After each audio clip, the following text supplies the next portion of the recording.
Well, welcome to this episode of Sooner Legends Podcast. I'm your host, Mike the Legend, and as you can tell, my special guest today is a good friend of mine. I've had him on the show before. It's Michael Boganowski Sr., father of defensive standout Michael Boganowski Jr., and it's been a while since me and him has chopped it up. Horns down, Mike. You got that right, brother. And Mike, welcome to the show. You're always welcome as a guest on this show. You're a good friend of mine. We seem to click pretty good. So let's jump into this. I'm going to Sure. go back. I want to go back to earlier this year. What was your initial thoughts when the hire was made with Zach Alley as the new defensive coordinator? My thought.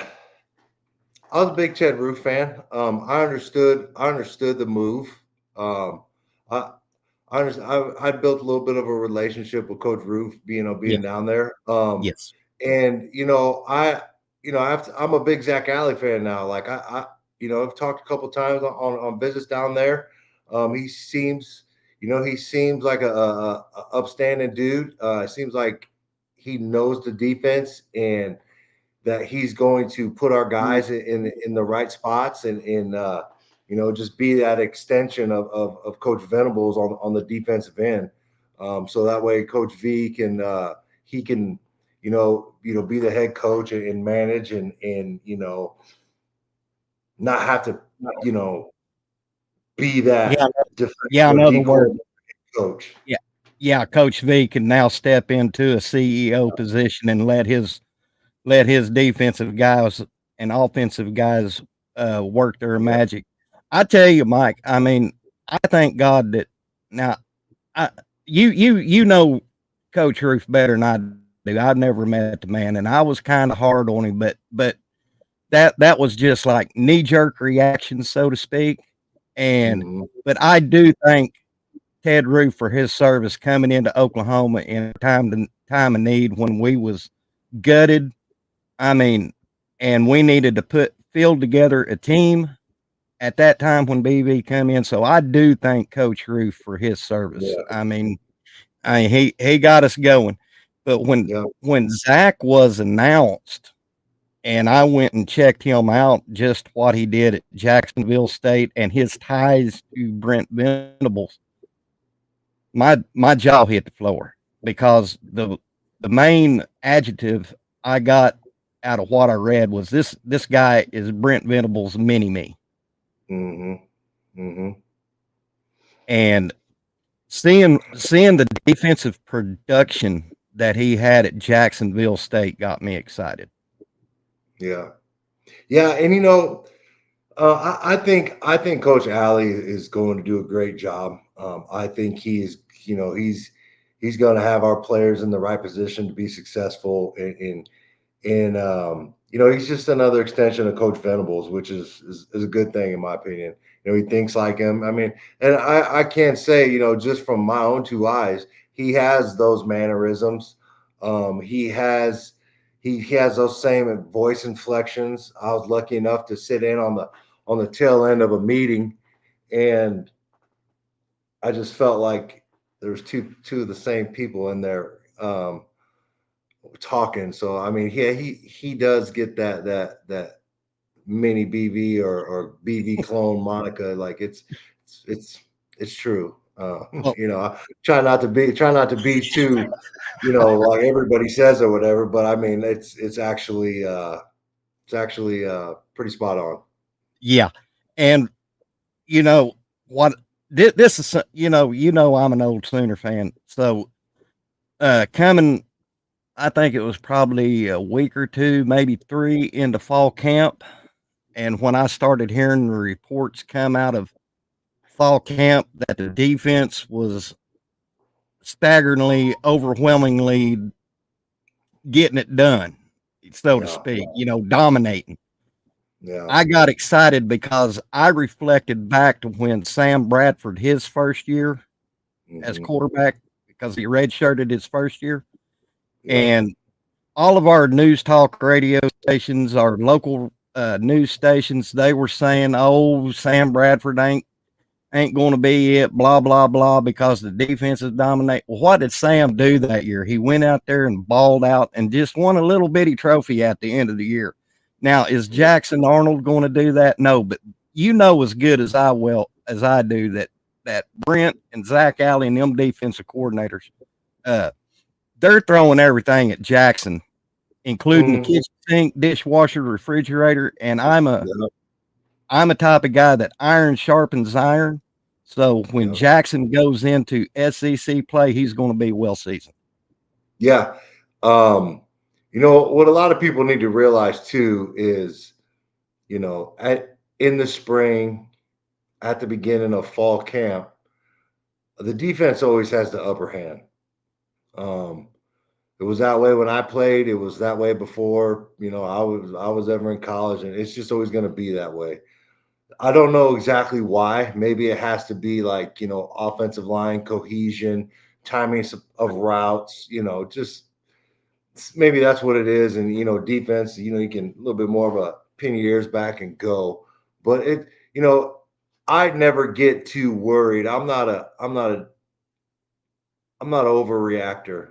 Me, I understand how it goes in fall camp, um, spring ball, and how the defense. Now you can see the offense is getting better as fall camps went along.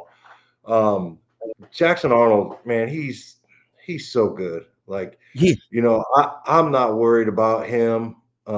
I've seen him up, and I'm not saying I'm no offensive savant.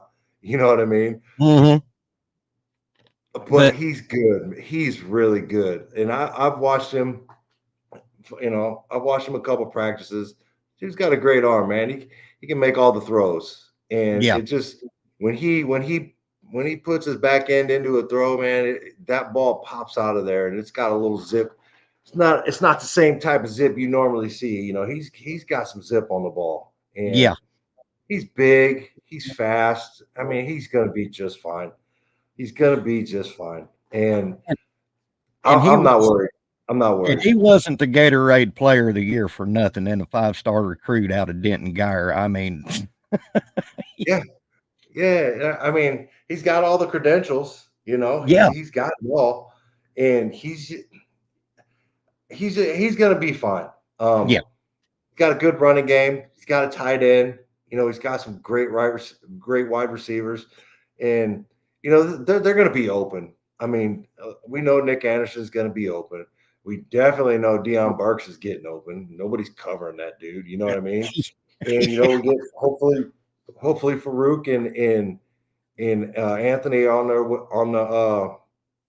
the right path and ready for week one, and we stay healthy. But I'm not worried about Jackson Arnold in the offense me at all. either. You know the what would you call it? The banter that I'm hearing, they go back to last year in the Arizona Bowl game and Jackson throwing them interceptions. But you know, Mike, truthfully, if you was to put truth serum in me, he played exactly like I expected him to play as a freshman, never starting, a game, and they fed him to the wolves in the bowl game. Yeah, But yeah, for him to put up the yardage, and let me tell you something, that third quarter pass to Brennan Thompson, that wasn't no fluke. That yeah. I mean, I think if I remember correctly, I think that was what, almost 60 yards in the air. 61, yeah, Yeah, if I remember correctly, like, I mean, that ball, and it didn't even look like he put it all into it. You know what I I mean? know, Like, when he threw it, it didn't look like he gets a like a little hop step, a crow hop for like baseball. He was. Maybe I misremember, but it looked like he could have put some more behind it. yeah, And yeah, you're right, you know, Mike. I'm not a Dylan Gabriel basher. I think Dylan Gabriel is great. I think he's gonna do well in Oregon. Hmm. But I just think there's a there's more downfield when you have Jackson Arnold in the game. Oh yeah, yeah. He's to me Jackson Arnold. Just from the little snippets he's shown me, he Hmm. has one of the prettiest deep balls I have Yeah, ever seen. I mean, and that ball, it's not even fluttering like you say, when he throws that deep ball, I mean, it looks like he's not putting any effort at all into his pass on that deep ball. Hey, so I'm looking at a comment here from Stephen G. And it says it wasn't how it was for the Lincoln Riley offense. Always won the recent culture we aren't used to. Yeah. Well, I'll tell you this. That that's usually not how it goes, and that may be a testament of how Lincoln Riley built his teams. Um, Yeah, but yeah, you guys, that's not how it should be. Usually, it should be the opposite. Defense should always be getting the upper hand exactly. early in camps. Yeah, and Mike, I'm always defense wins championships. Offense wins games, defense wins championships. That's right. And yeah, so since I'm going to jump into Michael Jr. right now. So since he's been in the system, got Yeah. the spring game out of the way, has I haven't got to see anything coming out of the camps. Or does it look like Smitty's putting some weight and muscle on him? Yeah, yeah. So I went down to a spring game or a spring practice, not spring game, spring practice, and what was that? End of March, early April, sometime when I went down there, and I dropped him Mhm. off the prior January, and I almost didn't recognize him. Just in that 2 months. Um, and I pride myself on being able to pick out my kid, like that's him running, or R- I can tell it just by Yeah, mannerisms. And I right. almost didn't recognize him. I almost went by him. He was just a lot thicker in the midsection, right? Like there's more muscle, in his on his sides and his legs and his backside. Like he was just thick, and it was obvious he was eating a lot, and putting in that work in the weight room. Yeah. And if I recall right, they had the weigh in, he was 217. Wow. Uh, he was 217 coming the weigh in before fall camp. So he put on, I would probably say he showed up 200, 202 in Wow. January. So I'd say that's a strong 15 pounds. Yeah. And you know by my Twitter post that I'm high on Mike Jr. I mean, out of all the defensive guys, Mike is the one that I'm high on. Just from the little snippet I seen in the spring game, I'm like, holy hell, we ain't seen this. And Chicken has a Yeah. question for you, Mike. Name one All right. starter from watching practice we should watch for a breakout. One starter. I'm gonna One go non. offense. I'm gonna go offense. I'm gonna go offense first. And I don't know what the starting. We got the depth charts coming up early next week. I think Monday. What Yeah. I heard. But I think I really do think that there's going to be a running back that you know and I don't know if it's Tatum. I want to say it's Tatum, but I just think he just got there, and I don't think if it is Tatum, it's going to be a little bit later in the year, probably past the halfway point of the season. Mhm. But I'm really impressed with Hicks and Yeah. how he's built. I'm really impressed with Hicks. He's big, he's fast. He looks like he's got that make you miss, Yeah. in him. I like Hicks. Now I really like Sawchuk. I really like Sawchuk. Mhm. I think he's going to be the starter. And plus, he balled last year, so I don't know if that would really count. But I like Hicks. Um, I like Hicks, and I think Bauer Sharp is going to Yeah. ball. I don't know if he's going to be named the starter or not, but he's athletic as all hell. Oh my Catches the God. ball, he's really quick. He just and he's not afraid to mix it up. Like he'll stick his No, nose in he's there. not. He'll pop.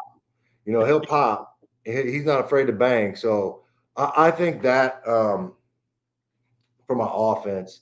Now for defense, like one non-starter, and there's so many choices, Oh my and I God. think it's a good thing. I think it's a good thing because the college football season is long, right? Mm-hmm. And it turns into a game of attrition. Right. Who can bring in that second and third wave? So I think there's definitely going to be some dudes on the D line. Mm-hmm. Um, and I said it before, and I know Dominic Williams is starting, but that dude has tree trunks for legs. He is not easy to move, and he's going to command a double team. And Jaden Jackson is the same way.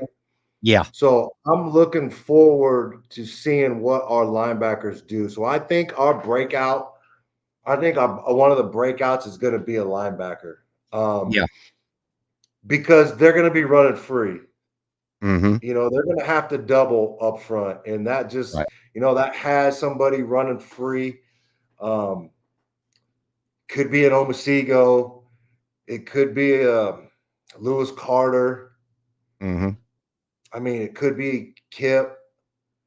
I really hope Dasan McCullough is back Me in too. time because I think that dude has everything you look for, and it's just a matter of putting it together on the field. I mean, we've seen it before. He was a starter last year, but yeah, Yeah. I think it's going to be somewhere on that second line of the defense, linebackers. Woolard, man, yeah, Well, you're right.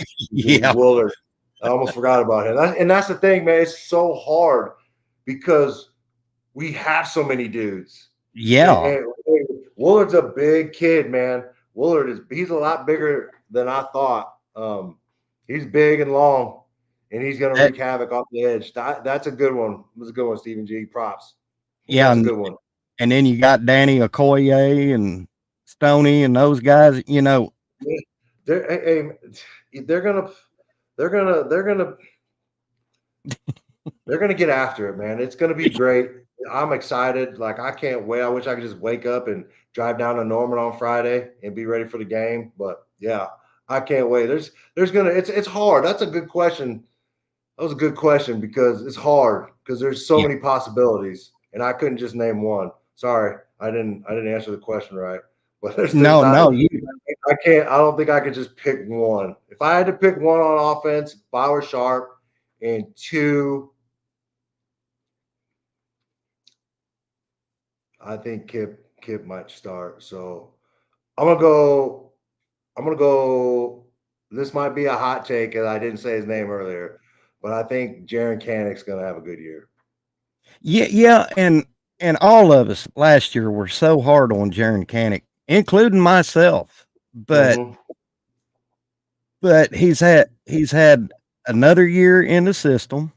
He's had another year um, of Smitty's program under a new defensive coordinator who has, from what I've heard, has simplified the language Brent has in the defensive playbook.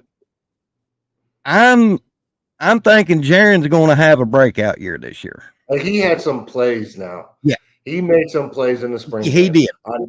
I know there was a he took all the flack for that deep bomb down the middle, but Hmm. I don't know if that was his fault. Um, I I I, I talked to my son and kind of asked him on the coverage, and he didn't. He made it seem like it wasn't Canic's fault. I don't know. I'm Yeah, not sure, but that's kind of what I think. But man, he made some plays, and he had he did. one over there on the opposite sideline where he comes screaming down the line and got, I can't remember who it was. It might have been he got a running back for a loss. I mean, he made some nice plays. He's got speed. He's got the physical makeup. He's got the Hmm. mentality. He just has to get comfortable and Right. know how to pin his ears back and play fast. And I saw Exactly. some of that. I saw some of that in the spring game. And it all goes back.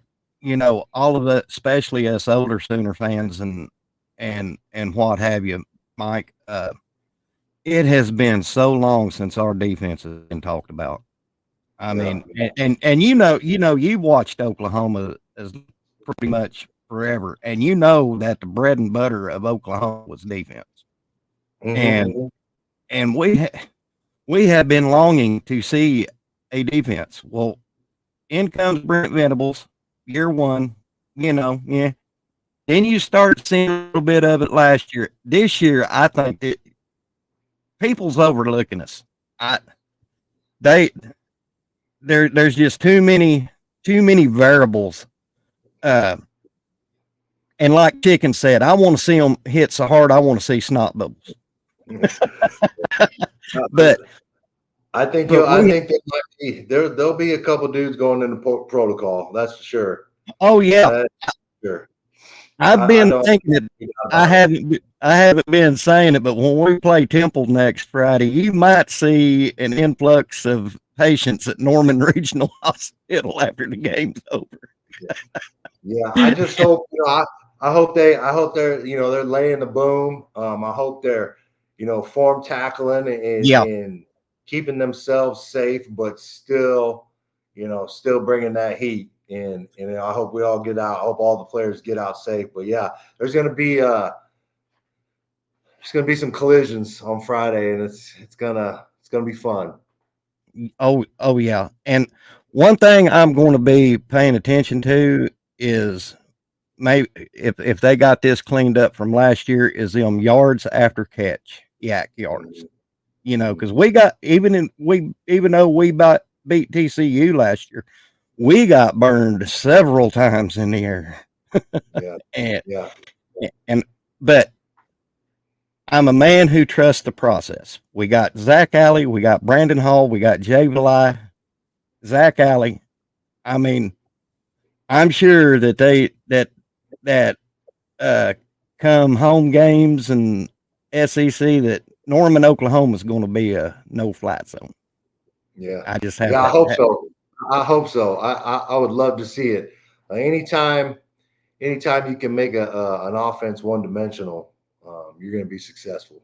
Well, me and Chicken, I talked to Chicken earlier today on the phone, and he he he put it into perspective for me. Is if you remember, Danny Stutzman, his breakout year was last year. The year before, he seemed kind of oh, not lost in the sauce, so they say, but you could tell he was struggling at times. And last year, I mean, he played like he had his head on fire. And yeah, I'm thinking Jaron Canick, going back to Jaron, that this is going to be his breakout year. That we're really going to see the young man. It finally, what Bob Stoops used to say, you slow everything down in your mind and play the game. yeah. And so here's what I can tell you. The year of the last year when Michael was being recruited, they would bring us in and we would sit in on some of these linebacker meetings, right? At different schools, Mm-hmm. Kansas State, KU, Michigan, Washington, whatever. And here's the one thing that I took out of coming out of these meetings is I'm glad I'm not a linebacker because the coverages and the rules and passing people off and dude, forget about it. Like I'm not that smart, and I don't understand how anybody plays fast when you Exactly. have to think like, all right, two's coming. Then you got to put people in motion. Like, dude, just put me on the edge and let me rush the passer. Like that. And I'm telling you, and everybody wants to be hard on these kids, but let me tell you something. As a dude that played football until he's 22, 23, it's not easy. And there's a lot to learn and getting comfortable and knowing technique and being in the right place and putting yourself in the right position. It's not Exactly. easy. And I'm so glad I would have never made it. I probably would have never played because I'd have just been messing up left and right. Coach set me on the bench. Well, Probably never played. just hearing the older linebackers talk, from my day, like Bosworth and them guys, you gotta have it up here in your noodle. I mean, Mm-hmm. Mm-hmm. because you know, especially at that middle linebacker spot, that's the quarterback of the defense, Yeah. and and you can't be no what for lack of a better term, you can't be a geek off the street and play middle linebacker. I mean, Nope. And I'm telling you, it's a lot harder than people think. And there's so many rules and coverages and forget, the offense is they're trying to confuse you. You Yeah. know, they're running crossing routes and sneaking, different levels of receivers. And I mean, forget about it, man. Like this, keep me on the D line. Well, Yeah, and we was talking about how deep we are, especially in the secondary. I tell you, a name who's going to be my dark horse out of that secondary group, and that's Peyton's little brother Eli. yeah, I yeah. mean, He was. He's impressed. He's impressed. He got it. He got an interception at one of the spring practices I was at, and it sounds like he's been doing it in the fall too. So mhm. yeah, I mean, you heard BV. You heard BV when he was talking about him. He's like, when they're recruiting Peyton, he said if whether we get Peyton or not, he's like, I'm coming for you. He's like, I'm coming for you. I mean, do you need any more validation that the kid's a baller? You know what I mean? Exactly, I exactly. don't think you do. Well, I tell you what, and it come across my Google feed a few days ago. I really did like that plug that Robert Spears Jennings gave Mike Jr. about how Oh, he was progressing. And yeah, coming from Robert Spears Jennings, he's one of our veterans. That's saying a lot. That yeah, and yeah. from what it's telling me that I guess has it become official? Are we calling him the boogeyman? I mean, it seems to stick. I think that might be one of my favorites. I kind of like that. I mean, and I've always said, you can't choose your nickname. The nickname chooses you. That's right. So we'll see what sticks. I mean, I've seen a couple of them. Seen a couple of them out there. But yeah, I like the boogeyman. Yeah, That's I probably do my too. favorite. That's probably my Like favorite. and even I think even in that same interview that BV also had high praise for Mike Jr. And once Yeah, again, from what I seen in the spring game and what I hear in the post practice reports and everything, yeah, sky's the limit for him. I mean, he yeah, he's taking it and running it with it. yeah. When when a Buckus Award winner, Teddy Lehman, goes out there and says what he says, about your son, Hmm. you're just kind of like, wow, it's really happening. Well, Um, and I I, got a I, I, funny. I was shocked. I stopped what I was doing and I rewound it. I was like, did it? I think I was washing the dishes when I was listening to it, and I stopped what I was doing and I rewound it and I was like, yeah, there you what, I don't want to say it's validation, but it's a good thing, and Mhm. I hope he can live up. I hope he keeps working. I hope he keeps his head down, and I hope he grinds and he keeps Yeah, working and you know doesn't settle and get complacent. right, If there's right, one thing, I will not let him get complacent. I will not let him get lazy or BS, because right. he's worked so hard to get where he's at, and it only has to continue. So I Exactly. don't, and I really appreciate all the good things that people say about him, and it's humbling, and you're grateful, you're blessed. Like, I couldn't feel more fortunate that my Well, I son is down in Norman. Like, it's I well I just tell you I'm what, blessed. he's grabbed Sooner Nation by the heartstrings. I mean, we all love him.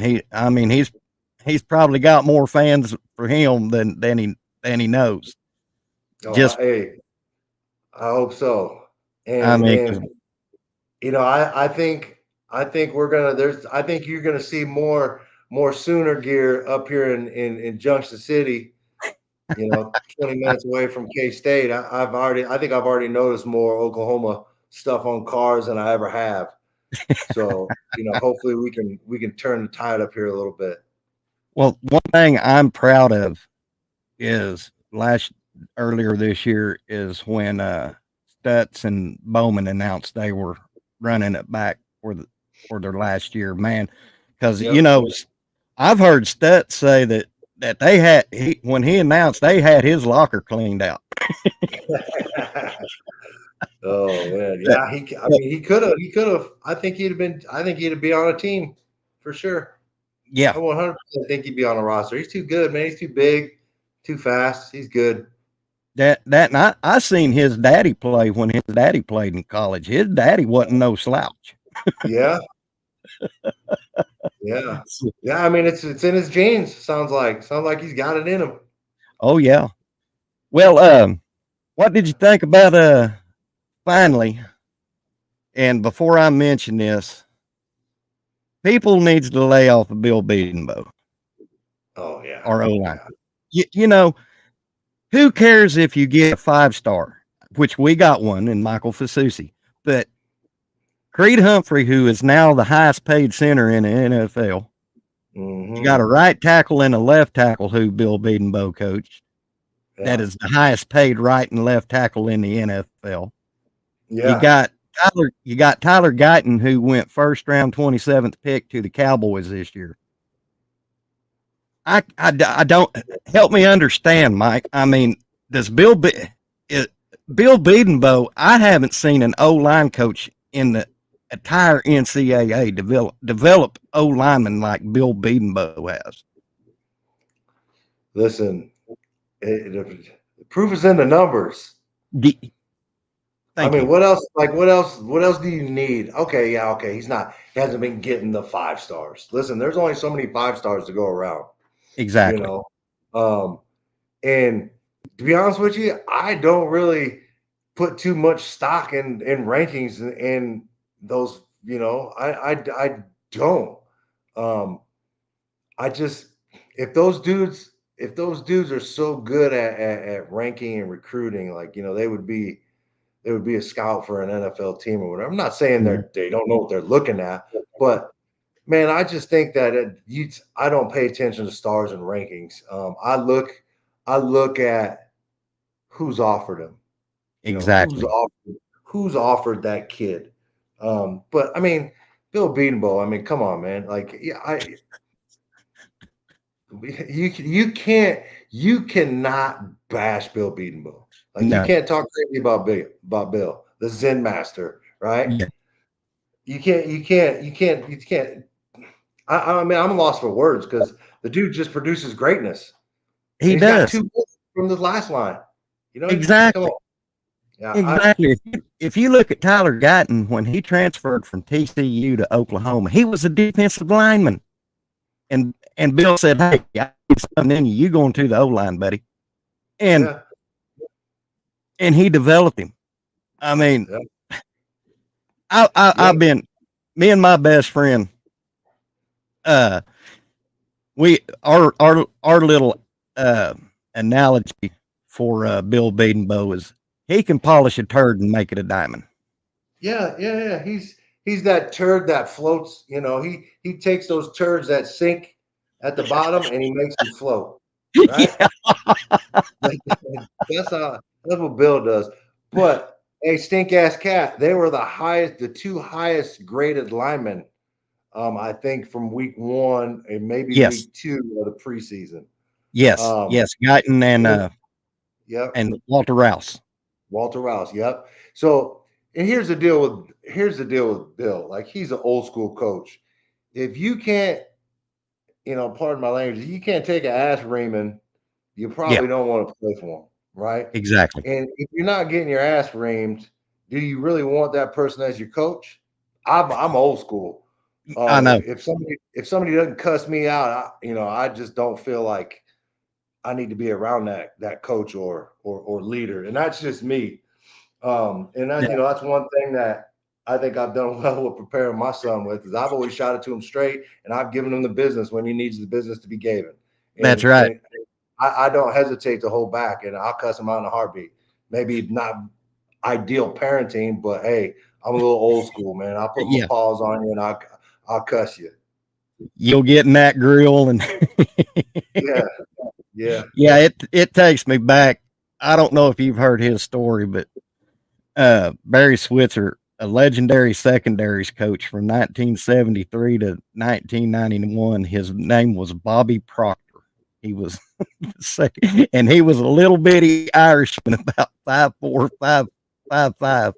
But some of the greatest secondary players that played under Bobby said one thing: he would question your will to live, but you loved him.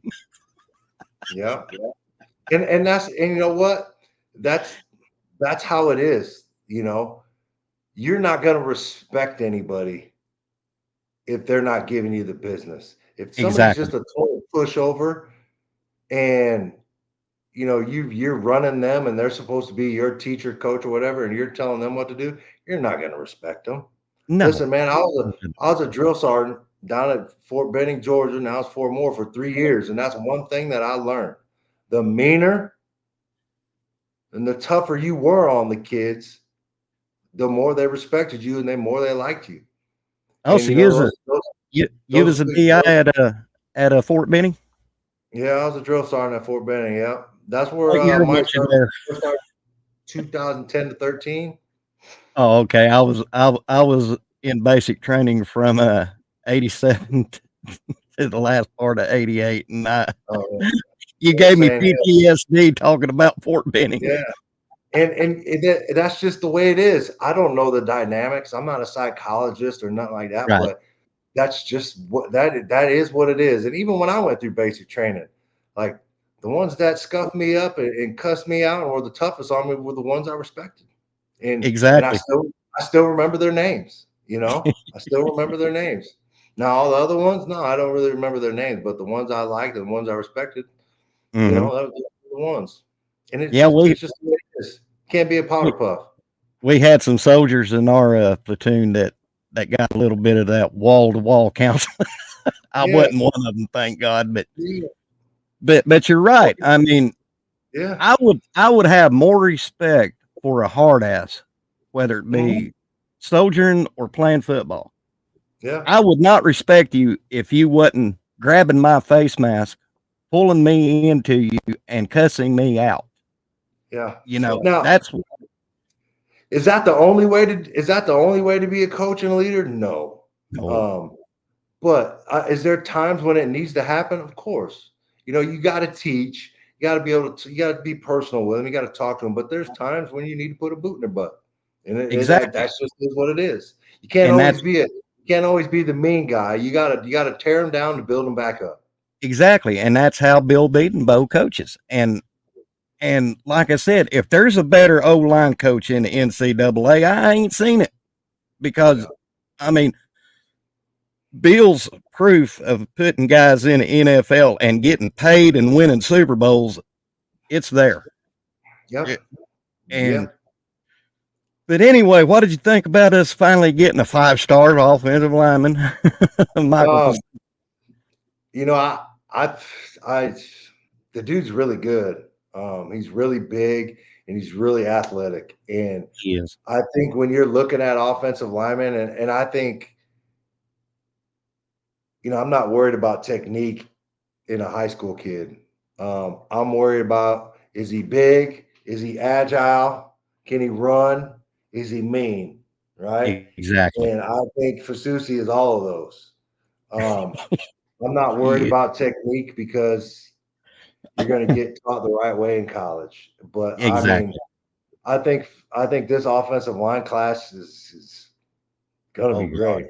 Oh I God. think OJ is just going to continue to bump up, um, and you never know. We could get the kid from Kansas City, Babalola. Hmm. You never know. We could still make that happen. But I think Susie's going to be great. I think you give him some time. I hope he's an early enrollee. I hope Me he's too. on campus in January because that dude that dude could be a monster come fall season, man. That Oh dude could yeah. be just a mauler, and I can't wait to see it. Yeah. You get him early if he's an enrollee and get him on campus and let Smitty get work his magic on him. Oh my God, Mike, he's going. Good God. And you know, I seen all the predictions and the future casts and the crystal balls, and I was just, man, I had to believe it when it happened. I wasn't counting my chickens before they hatch. I was I wasn't counting chickens before they're hatched, man. That was big time. That was Yeah, big. It was big, and hopefully, that sets a precedence for what we get and who we, coming up in the next couple recruiting cycles. exactly. And that just comes to show you not only Bill Bedenbow, but Brent Venables, what type of recruits at each position, whether it be O or D line or the secondary, quarterback, running back, etc. It comes to Mhm. show you what Bill Bedenbow and Brent Venables and all these guys are looking for us being going into the SEC and being successful. Yeah, yeah, And I tell you what, like I said, when they said our defense was kicking butt in fall camp, I started foaming at the mouth. Yeah, I haven't seen this in a while. But I tell you who on that running back room that's kind of a dark horse for me, and I haven't been hearing a lot about him, but I've seen him play when he played at Carl Albert, and that's Xavier Robinson, X Rob. yeah, yeah. I sounds like he slimmed down, and putting on some good weight. Big kid. He's a big kid. Yeah, I just I think the running back room is so depth or oh so my deep god, that it's gonna be hard. It's gonna be hard for those youngins to pass up, Javante Barnes, a Sawchuck, people that have exactly. been in the system. Because I mean, what it sounds like, DeMarco Murray don't play.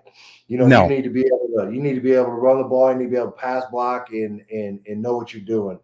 So I mean, mm, if you can get your assignments down, it sounds like you got a good chance to play. But I think the longevity in the system clearly benefits, the older guys.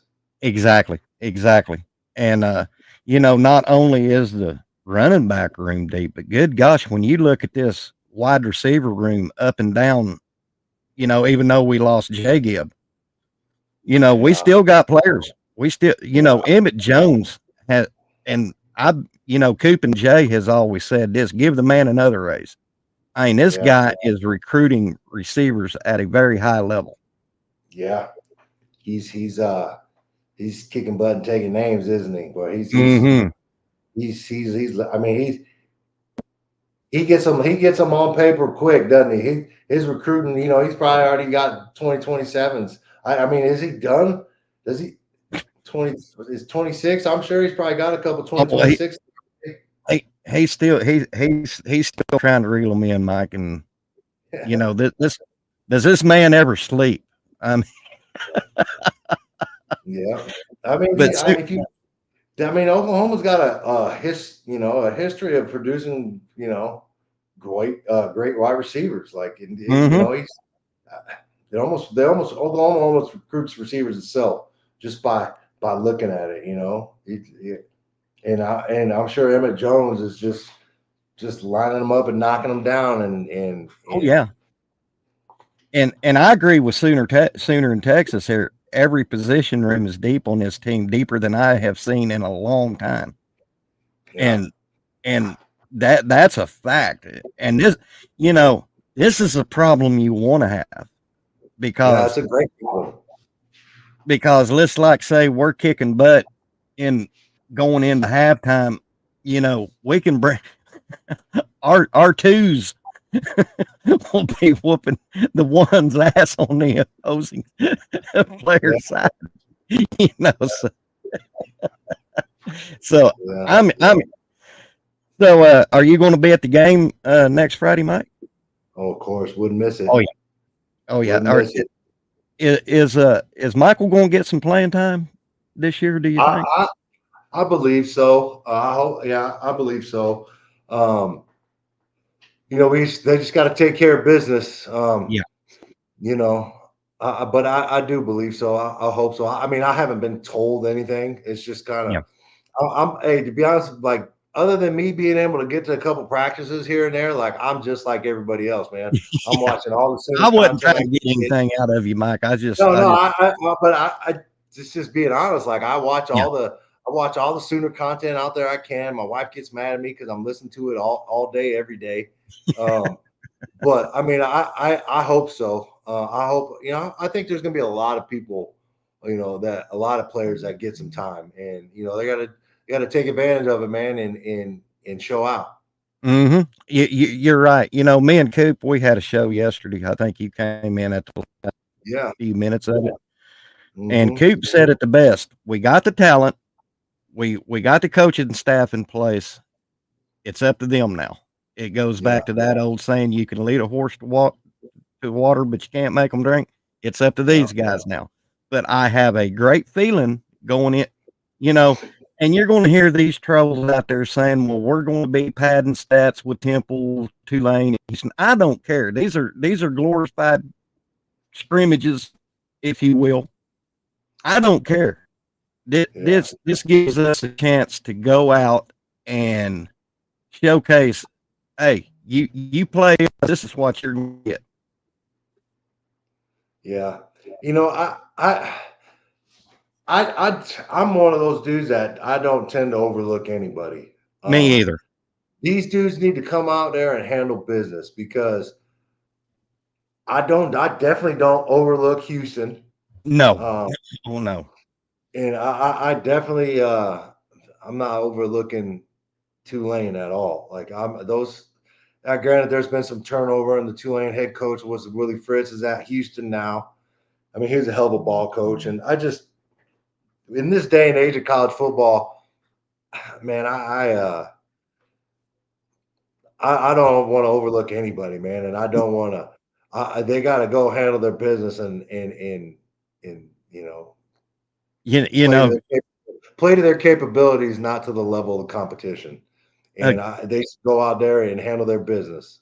a good game to reflect on overlooking was when Appalachian State beat Michigan at the Big House with Yeah, that field goal. yeah. I mean, look at last year. Just as last year, my Yeah, alma mater went into Auburn and whooped their tail. yeah, You know yeah. what I New mean? Mexico. Whooped their tail. Mexico State went in there and whooped them. I Made mean, them like it. I've been it, this. I've listened to some SEC podcasts and yeah, everything. Everything that gets brought up is we're going to Jordan Hare and that's got voodoo. Blah blah blah. I'm like, okay, what happened to that voodoo when New Mexico State went in there? listen, man, I've been to Jordan Hare. Like I said, I was stationed at Fort Benning. We used to go to games all the time. And I don't know if it's just the SEC only being in SEC places, but SEC crowds only being in. But I mean, shit, Manhattan, Kansas is electric. You ever been to Manhattan, Kansas? Like shit, even the couple of games I went down to Lawrence was crazy. It is. Crazy. I It just is. I don't buy into it, man. I think the SEC, they need to get out of their bubble. They need to get out of Yeah. that SEC bubble. And like I said, I'm not sold on the voodoo at Jordan Hare. Me either. Me either.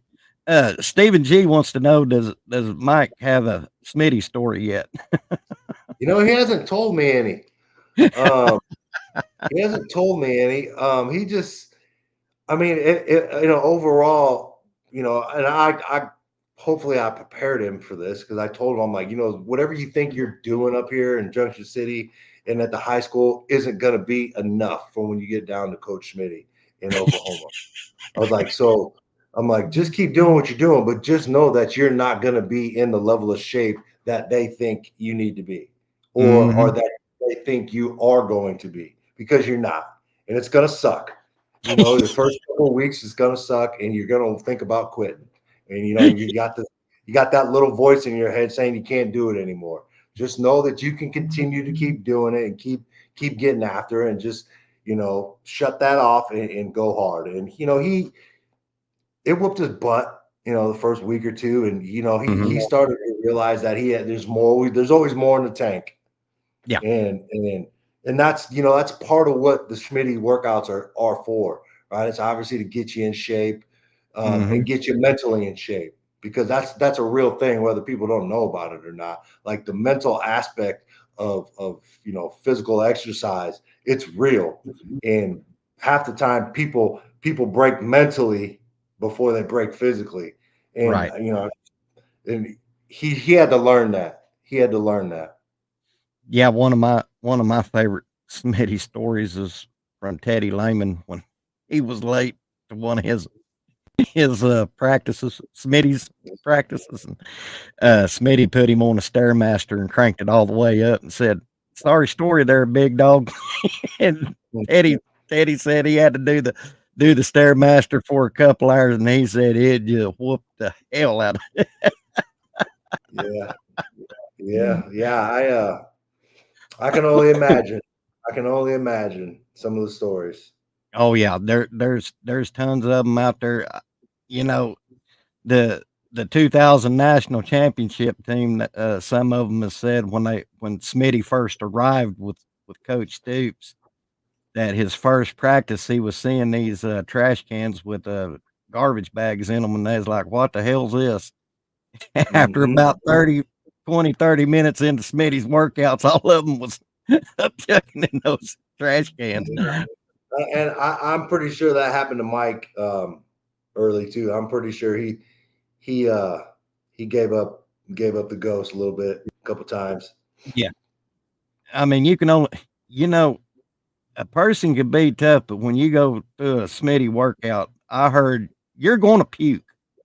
At le- Yeah, and I think he did tell me this. Now that we're talking about that, what he didn't like and what he had to get used to was Mhm. eating and having those shakes before a workout, right? Yeah, Because he was not used to that. He was not used to, like, eating before a workout and fueling up. He would go work out and then fuel up afterwards. And I think that's what he said his biggest adjustment was getting used to having something in his stomach while he physically exerted himself. right. And I've heard a lot of players say that too. You Hey, know, stink ass cat Schmidt's got that flat top. He got that high and tight flat top. So yeah, well, he, I he tell got you, that. I correct me if I'm wrong, Mike, but you're looking at an OU team this year if if everything goes as we hope it does, Hmm. that you're looking at a 9-3, 10-2 playoff team when it's all said Yeah, and done. I'm on board with that. Now, there's a little conspiracy theory in me. Um, yeah, I can see the SEC like, oh yeah, Oklahoma, you think you're going to come in here and go 10-2? Watch this. I think they Yellow already flags. kind of think they already started it with the schedule. To be honest Yeah, with you, but exactly. um, I mean,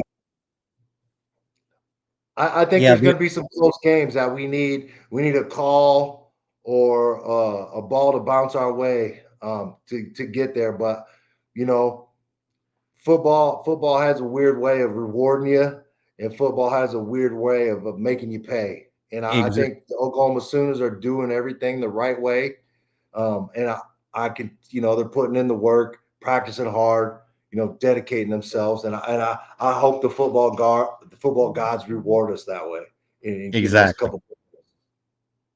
Well, me being a lifelong Sooner fan since 1971, but uh, you know, I have never in my life seen us get snubbed as bad as we're getting snubbed this year. And that's going back to 2013 or so when we played Alabama in the Sugar Bowl. That oh, there's no chance you're going to beat Alabama. They got JJ McCarron. They got uh Mhm. Derrick Henry, blah, blah, blah. Well, what does Bob Stoops get to do? He walks in there and just shellacks the hell out of them. As a matter of Yeah, fact, I tell people this, even diehard Alabama fans. If Alabama didn't have Derrick Henry in that game, that score would have never been close. He was the only one that kept Alabama alive in that game. yeah, And yeah. Yeah, listen. I I do think that schedule um, benefits us, right? I don't want a cakewalk schedule, No, right? I don't want. I want a schedule that's going to test us and make us tougher, because when we get to the playoffs, we'll be forged by fire and ready that's for right. those top 12 teams. Not all of a sudden, we played one or two ranked teams, and then all of a sudden, here we go, and we're boom, boom, boom. I think there's something to be said about playing tough games in the regular season, and I think if we go 9-3, that gets us in the playoffs, especially with that tough schedule. Yeah, I would. And talking about the schedule, I would. Texas, they got a doggone cakewalk schedule, or as Jason from Hall of Fame Media says, they got the training wheel schedule. I mean, Hmm. they're not playing the Alabama. They got Georgia and Michigan. Ooh. And then you got Vanderbilt. And, Yeah. I would rather have the schedule that we got right now going into the SEC and next year because, like I said, I'm an iron sharpens iron person that, Hmm. like you said, we will be forged in a fire. Hmm. Yeah. And Oklahoma, and Coach Venables, they got a culture that they ain't scared. Mm, They wanted to go to the SEC. They wanted these tough games, and that's what they want. So I mean, I'm not worried about it, man. They're ready for it, and I bring it on. Like, bring it on. we got dudes, right? We got dudes on top of dudes, and if anybody else doesn't see it, they'll see it in a week, in probably that first SEC opener against Tennessee.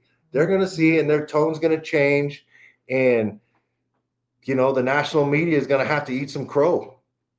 Yeah, exactly, Mike. I mean, it's like I hate to mention this idiot's name, but they brought it up again on Twitter here a couple of weeks ago Yeah, about yeah, Colin Cowherd when he said Oklahoma going into the SEC will be the next Nebraska. Bull yeah. is what I, because I wished I could sit down with Colin Cowherd on this show and give him some Oklahoma history because yeah, Oklahoma, we might have been down a few years, but you ain't going to knock us out. You know, hey, if I was Lincoln Riley, I'd be pissed. exactly. Because Colin Cowherd basically says I'm, I'm not going to say what I want to say, but he basically said you're scared. He basically Yeah, said I'm a low testosterone man, and I don't want to play these tough games, and I don't want to play in the SEC. You know what I mean? Like, come on, man. Like, what? I can't believe this dude went on national TV and said that. I know. And it was like he was like making a case for him. Like that he was smart and knew what he was doing. What? Like that was the most and I don't know if I had seen that last year, but I feel like that was the first time I had seen it, and I was like, "This is wild! Like this is out of control!" Like me and Colin Coward we'd have had to fight that. We'd have to take it outside because Yeah, like yeah. you ain't going on national TV and saying I'm scared like that. Like that is not happening. And like Chicken says, if anybody's going to be the next Nebraska, it'll be USC because they're going Oh, into the Big Ten. And who are they playing? These big farm boys from the Midwest. These bro, guys, they're going to pound the rock on USC, and there's nothing they're going to be able to do about it because they're not built like that up front, and they're no. not, they're not about that type of ball. And I think, man, oh man, mm, And let me ask the USC fans this: how many times do y'all play in the snow in the wintertime yeah, in a Pennsylvania or an Ohio or a Michigan? Hell, even Minnesota. yeah, I mean, if you, it amazes me that they think they're going to go that USC is going to go into the Big Ten and yeah, that's always Big Ten. Even when I was a kid in the '70s, Big Ten that was one of the big conferences, and you got, like you said, you got some big boys who like to pound that rock, and they will hurt you. They will punish you. They will test your will to live. Hey, and Michigan's already shown they won't pass the ball one time. If you can't stop them, they'll 3 or 4 yard you for 48 minutes. And there Exactly. ain't nothing you can do about it. Nothing you can do about it. To me, that's almost worse than getting blown out. You know what I mean? 52, 56, nothing. If somebody beats you 28 nothing and they ain't have one passing yard, like, come on, man. Yeah, it just amazes me that yeah, they're getting some recruits, blah blah blah at USC, but you got to go in the Midwest on some of them games, Kuyon, and Yeah, you're going to find out what a country ass whooping is going to be all about. yeah, yeah. And I like what Teddy did the other day when he named off like the top 20 recruits in the state of California and what schools they were all going to. And I think there might have been 2 or 3 that were in state, and 2 USC, and one was UCLA, and then the other ones were all SEC, and maybe a Big Ten in right there. I mean, Yep. that's the difference between why Oklahoma won't be Nebraska is because we're next. Oklahoma is right up the road from one of the hotbeds in the Dallas-Fort Worth area. And when We own Nebraska North left, Texas. yeah, when Nebraska left the Big 12, they lost out on that. When they Exactly. went to the Big 10, they lost out on that. And BV ain't letting that happen, man. He's what, No. top 10 class every cycle he's been in Oklahoma. Like Colin Coward, man, get out of here, bro. Do better. You need to do better. That was a weak comparison. All right, I get it. Exactly.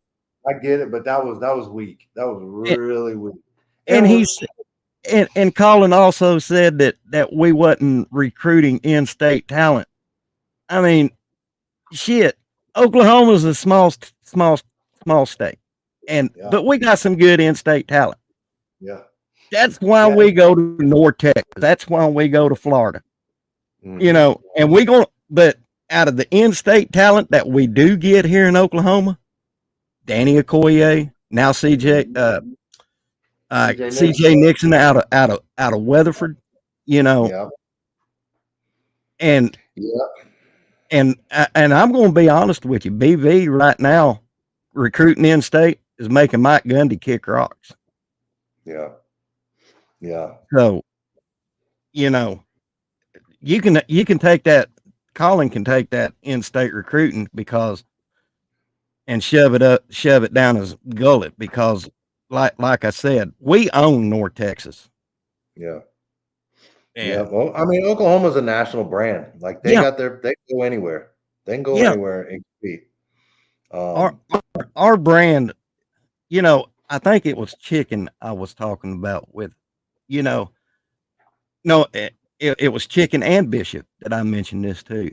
You know, I'm not saying this because I'm a homer and a lifelong OU fan, but OU in a lot of ways has set the standard in college football on how to be a successful program mhm. Yeah. in I mean, recruiting, and so yeah, they did. that's Oklahoma's been great. They will never be Nebraska. Um, and I mean, I'm from Nebraska, born and raised, and Nebraska shot themselves in the foot. yeah. And they just haven't recovered for it, man. I think they made a lot of bad decisions. After Tom Osborne, it was Hmm. just one bad decision after another that just kind of, you know, led to And their down. I Now, give do I think? props.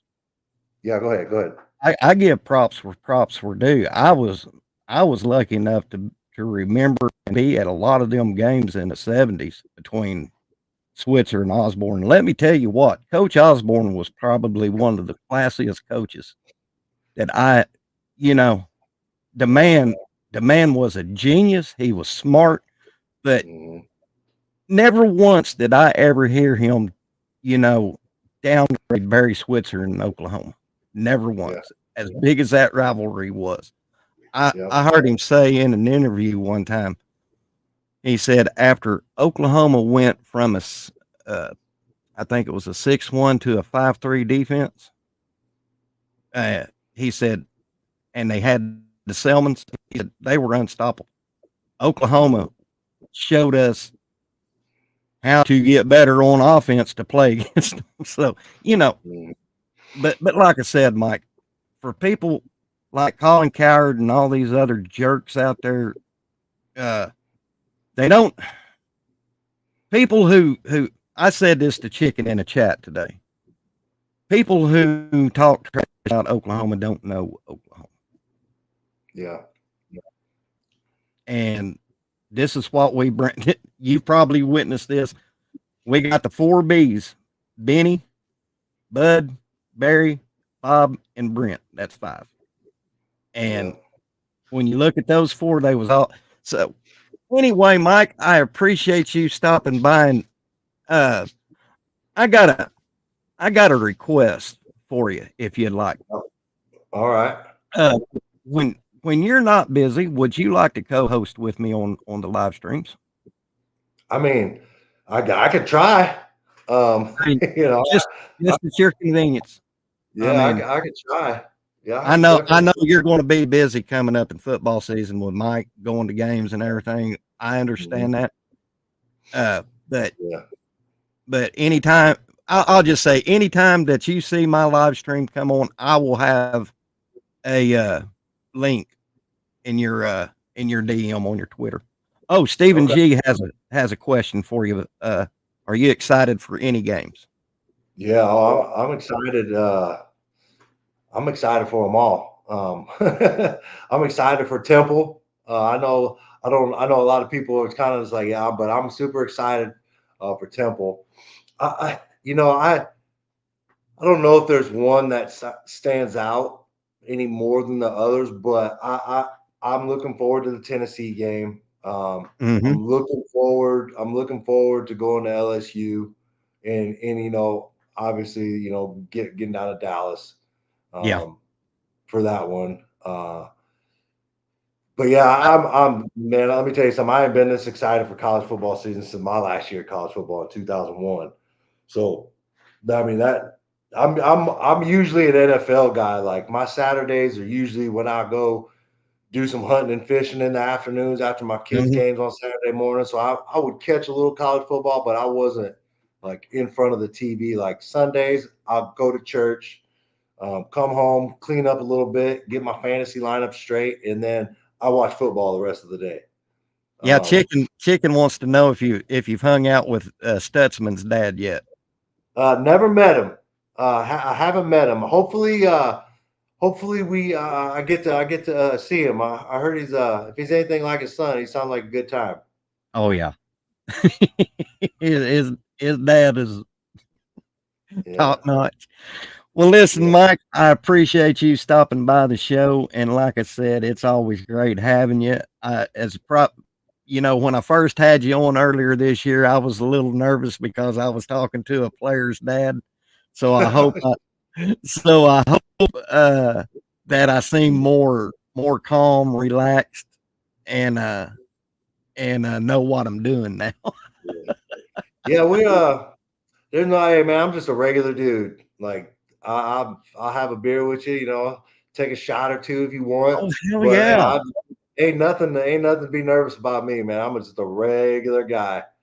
Oh, and Mike, I hope I can consider you a good friend and family member of the channel. It's always great having you, and I'll be chopping it up with you on Twitter some. And yes, sir. And everybody in the chat, thank y'all for stopping by,